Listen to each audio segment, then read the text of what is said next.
Hello and welcome.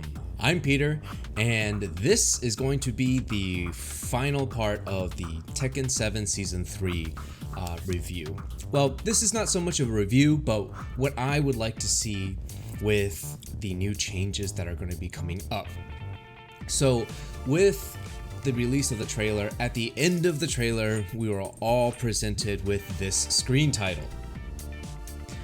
And with that, things relating to player stats display, updated UI, as well as expanded practice functionality, and my replays and tips. So that kind of stuff, I'm gonna give my take on what I would like to see. I'm sure there's gonna be a couple of things left out that maybe you wanna see as well. But yeah, I just wanted to give my quick thoughts on it. So first up is going to be player stats display, and I think, one quick thing. I'm not going to be talking about new moves because I think Bandai Namco already has an idea of exactly what it is for new moves that they want to do.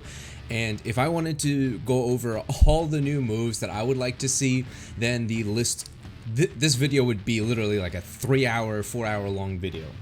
So I'm not going to really talk about that, but the rest of the items on the agenda, so player stats display, updated UI, expanded functionalities, practice mode, replays, that kind of stuff, I'm going to talk about. Now, moving on, player stats display. I've gone ahead and quickly marked up and did a mock-up of what I would like to see if, for example, we're in player ranked. From this picture, you see that there's a couple of things that's been added. The first thing that I think Bandai Namco can do is show us our win rates.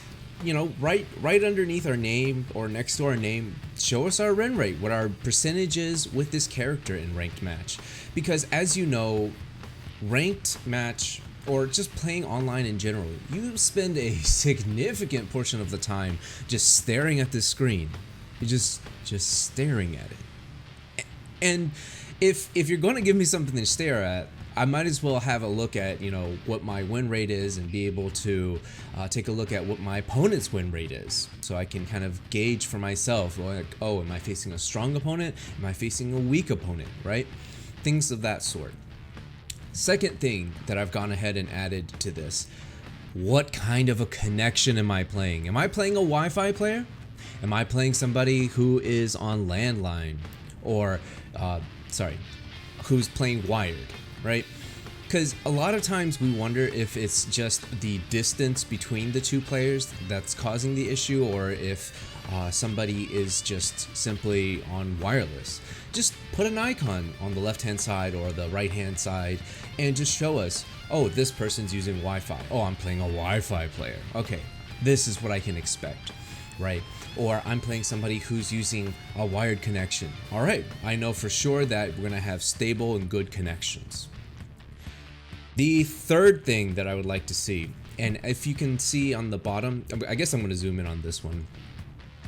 On the bottom, it's great that previously, we're shown the little icons on the bottom in ranked games of, how many win streaks we have, or how many win streaks our opponent has, or lose streaks, whichever.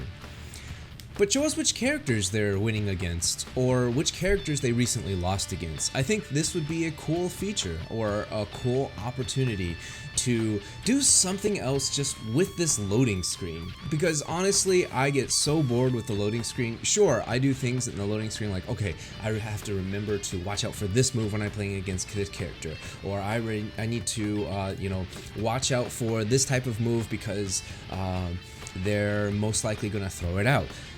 These things of that sort, I already do, but honestly, just, give us a little bit more. Give us something else to look at, something more interesting. Just a thought. Okay, UI update. Now, this one I don't have a whole lot to add to it because I do think that Tekken's UI, for the most part, is pretty solid, actually. But one of the things that kind of bugs me a little bit is for characters with meter, they have the meter all the way at the bottom right hand corner. when in fact the health bars are all the way up here. So if you're looking at the time and the health bar, you can't really see the meter. So you have to go switch from looking up here to down here, up here to down here, up here to down. You get what I'm saying? So take this meter that's all the way at the bottom here and just shoop, move it up all the way to the top, right? Right underneath the health bar. Or you can even put it next to, the person's name or wherever. But just have it within the same vicinity as where you see the, the timer as well as the health bars. I think that just makes a little bit more sense because that's just have it all localized up top. Second thing I would like for them to do with the UI, and maybe this is more of a UX, user experience thing, but how many of you have played on Brimstone and Fire? You know that red stage where everything is red and everything has that red glow to it? Yeah. Personally, I'm not colorblind, but it still bothers me so much that everything is just red. They just put a red giant ass filter on top of it. Have a colorblind option, okay? For those players who are handicapped or who players who have trouble seeing the color red, please have a feature where this can be turned off. So, one of the great modders out there in the community, Astronomy, he created this colorblind mod for the PC for Brimstone and Fire. And take a look. Oh my god, that looks so much better. It looks so much more visible. You can see clearly now exactly what's like, who's who, where's the arms, where's this and where's that. It's so much easier to just see.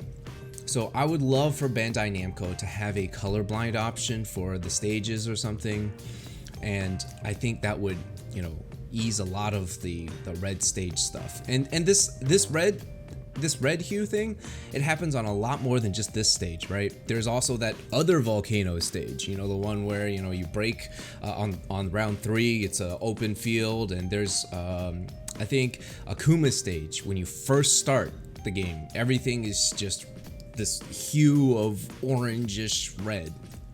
So this doesn't only just pertain to Brimstone and Fire. Expanded practice and functionality. Alright, I think we've all wanted this for a while because currently the practice mode is very lacking in terms of the information that you get.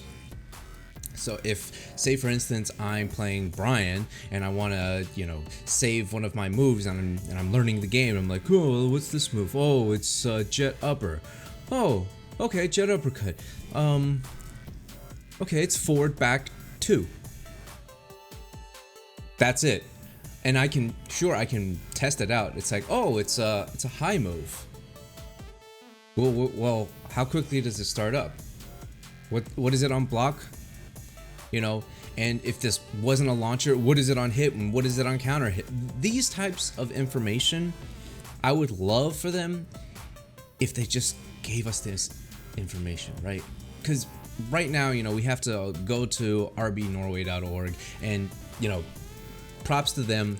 Thank you, RB Norway, for continuing to provide frame data for us, keeping your website going and updating it as we get new patches and information. Thank you guys.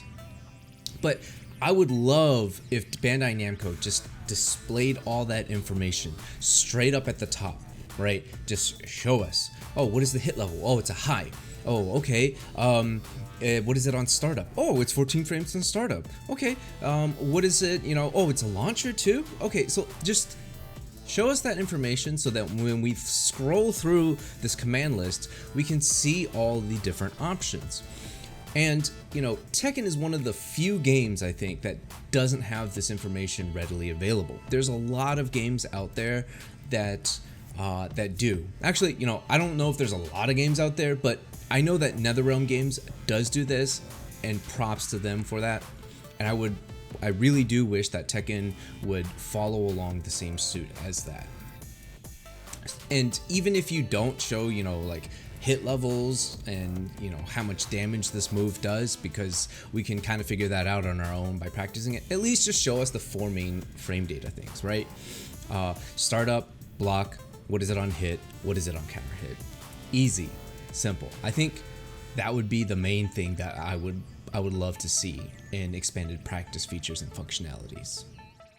Okay, so the last thing that Bandai Namco had said that they would do is my replays and tips.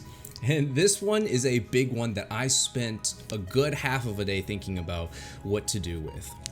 So I think with replays, the game should automatically save your last 10 games. And when you get to the 10th one, it overrides the first one, right? Just save the last 10 games. This is a feature that's, I think NetherRealm Games actually has. Damn, you know what? NetherRealm Games is pretty on point with these types of things. But I know NetherRealm Games saves the last 10 games that you've played, and this is fantastic so that you don't have to, if you're on computer, say for instance, turn on OBS or some sort of recording software, just so that you can record your games and you have an idea of, oh, I can go back now and watch it because I turned on this recording software because the game doesn't have this feature, right? Just have that option available. And for PlayStation, you can turn on the record feature where it records the last hour or so, but that's kind of cumbersome too, because it doesn't save it per game. It just saves this giant chunk of just giant 1 hour chunk, and you have to forward, that's not the right section, forward, oh, this is the right game. Oh wait, no, it's not. It looks like the right game, but no, forward. So just save the last 10 games at least. You can, by all means, you can do more. Maybe the last 20 games, save it, and then it just keeps overriding itself. But allow us to save the replays. And I think this is where they're going. Now, the interesting part. The tips. Okay. This is where I think you guys are going to like where I'm going with this. So take a look. So we all know that the game can show us what our highest ranked character is in ranked matches. So aside from that, I would love it if they also showed other characters that we played as well. That's one of the features I would like for them to show, is do a tips or showing us how we do with the rest of the cast of characters that we play, because not everybody only plays one character. Some people play with 2, 3, 4, 5. Me fucking plays with the whole roster. So show us how well we do with the full range of characters. Now you're probably wondering, okay, Peter, how would you even break that down? Well, thought about that. I think the main 5 categories in Tekken, if you really just kind of split it apart, would be things like positioning, defense, offense, block punishing, and whiff punishing. Those are the main aspects of Tekken that at least I can think of. Sure, things like block punishing, that would partially go into defense, but have it as a separate option. Whiff punishing, part of that is also in positioning, but break it off as an option. So I think the game can be broken down into these 5 categories, and you can do some sort of a chart based off of, let's say, however many games you play. So let's say you played 100 games. This chart's probably going to be more accurate. If you only played 2 games with a character, this chart's not going to be very accurate at all, because it's only 2 games. The data is not significant enough. Now I'm going to go through each of these aspects, the 5 aspects that I have listed here, but I want to say ahead of time that this is probably going to be extremely hard to program, and I don't know how to necessarily implement it, but I think it might be a step in the right direction, or at least just open up some discussion and thoughts about it. So let's say you've played, 100 games, or let's say I've played 100 or 200 games with Brian, right? And I look at this chart and I'm like, oh, my positioning is below average. What does that mean? And then the game tells you, right? You are more often than not fighting with your back against the wall. It seems that you're giving too much ground to the opponent. Okay, well, if I read this and I, properly interpret it, and it's like, okay, I probably need to, one, stop backdashing when there is no need to backdash. Or if I am backdashing, I need to make sure that I do some sort of a move that advances me back forward so I don't lose all my ground. Because if you keep backdashing against an opponent, they're just going to keep inching towards you, and then you slowly push yourself into the corner or the wall. So one way I think maybe Bandai Namco can do this is have a sensor in the game or data in the game about how close you are to the wall, and then have a timer based on it, right? If a round is, let's say a round only lasts 20 seconds, and during that 20 seconds, the whole time you had your back against the wall for 15 of those seconds, then they can properly monitor, like, oh, okay, then you're spending most of your time with your back against the wall. Or if you're playing a game where you're behind and you're spending all of the time just playing at range 8 or 6 or something, then the game could be like, well, you're not properly spacing your opponent out. You're leaving too much distance between yourself and the opponent. So I think that's maybe one direction to go with that. Next one up is offense. Again, if I play 100 or 200 games with Brian and the game assesses, hey, your offense is average. Well, what exactly is average about it? And then I read the description or the tips that they give, and it says you press your advantage when you are plus on frames, but rarely mix up your options. You're somewhat predictable in your patterns. That's easy enough to read, and I think it's actually pretty easy enough to kind of monitor for the game. For example, if every single time I finish orbital and I go for a dick jab, the game can count that once. Okay, after orbital, he went for dick jab. And if I perpetually do this, I'm sure my opponent's gonna recognize this and at some point low parry me, right? Or low crush me. So the game can be on top of that and record all of this, and when orbital into dick jab does not work and or gets stuffed by something, then it takes it as a strike and it records it. Or for instance, let's say you're always at plus frames, but you're not ever doing anything with your plus frames, right? You're not trying to pressure, you're not trying to mix your opponent up. All you're doing is just backdashing. Then the game can say something in terms of a tip, like when you're on plus frames, you never press the advantage and you never try to open your opponent up. Something along those lines. Or for example, you never use throws, right? Maybe the game will then give you a tip such as your offense is pretty strong, except you never use throws. So something in the game that can monitor how you do your offense, whether it's you're trying to apply offense through your plus frames, or if you're using throws, or if you never use lows, or you only use lows. So I think there's a lot of open ground to this in terms of offense, and just recording what the player does and their patterns. Next up is whiff punishing. This one's probably going to be a slightly harder one to do, but let's say I finish playing and the game says whiff punish average, and I read, you sometimes whiff punish, but only slower attacks from your opponent. You sometimes just watch moves go by and not react. So I would say that's pretty average, not whiff punishing consistently, but sometimes. Pretty average. The way to because there are moves that are super fast that are almost impossible to whiff punish, right? Something like a down forward 1 or a standing 1 or a dig jab. Those types of things are really hard to whiff punish. So maybe the game doesn't count it against you when you don't whiff punish a standing 1 or a dig jab or down forward 1 or maybe down forward 2 by certain characters, right? Those types of things, the game doesn't count it against you when you don't whiff punish. But let's say you are within range of whiff punishing. So let's say you're at range 1 or maybe range 2 and your opponent whiffs something really big, right? Let's say my opponent is Jack, and Jack whiffs debugger at range 1, or he's within range 1 and he whiffs debugger, and I don't punish it. Then the game would take it as a strike and say, oh, you don't whiff punish.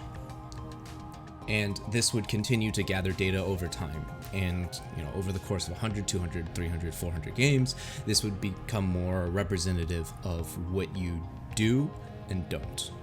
Block punishing. This one I think is a very easy one to do. Fairly easy one to do. If we play and the game comes back with block punishing, superb, and it reads, you rarely miss an opportunity to punish your opponent when they throw out something punishable. When you do punish, it is optimal. This is a great way of giving feedback to players on their block punishing.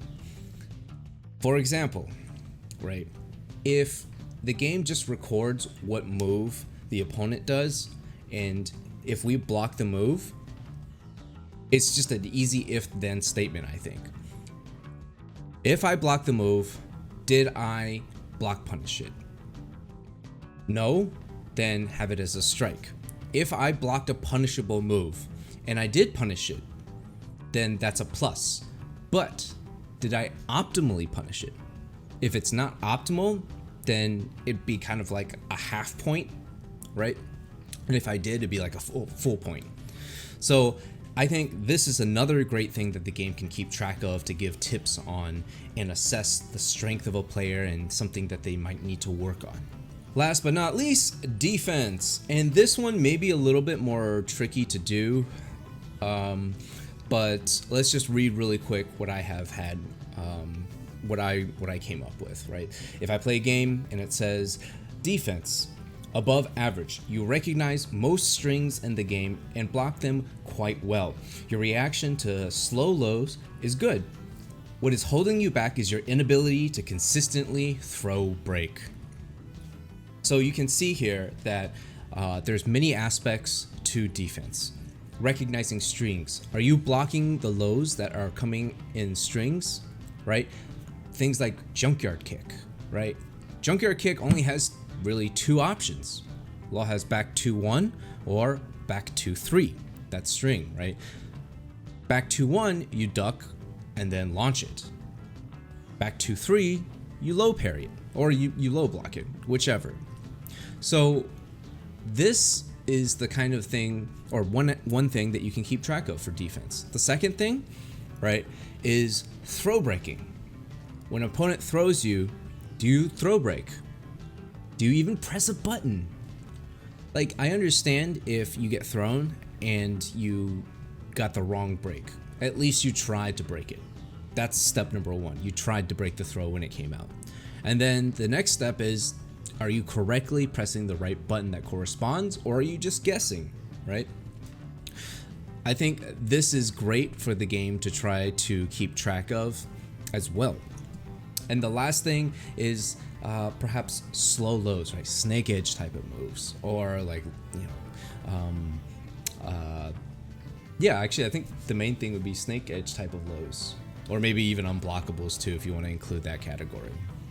So I think these parts of defense are things that the game can keep track of and would be great as feedback to the player while they're playing their games, and the computer is just recognizing what's being done and recording all of that, compiling it, and over the course of several hundred games or even 50 games or so, spit back out a report to the player, giving them a notification of what their strengths are, what their weaknesses are, or if they're just average on everything. Alright everybody, thank you for tuning in to this video. I hope this is at least somewhat insightful to give my thoughts and opinions on what I would like to see going forward. I know for sure that we're probably not going to get the tips and information that I would like to see, the ones that I just showed you with the 5 different aspects of the game and the chart, but I just hope that something along those lines might be applied with Bandai Namco's Season 3 update. Well, I'm Peter, that's all for now, and I'm signing out. Thanks so much, take care.